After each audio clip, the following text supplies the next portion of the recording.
इस मौके में भी नमाज का ख्याल ताकीद फरमा रहे हैं, हुकूकुल इबाद की ताकीद फरमा रहे हैं। अल्लाह ताला हम सबको पाबंदी के साथ नमाज पढ़ने की तौफीक अता फरमाए।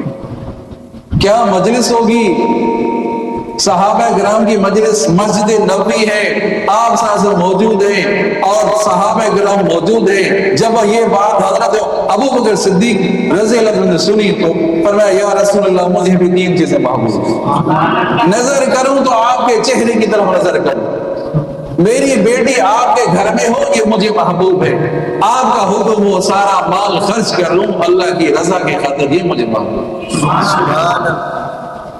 आप अलैहिस्सलाम ने फरमाया कि अबू बकर तू मेरा हौज का साथी है, तू मेरा जन्नत का साथी है, हौज का साथी है, गार का साथी है। एक दफा हजरत अली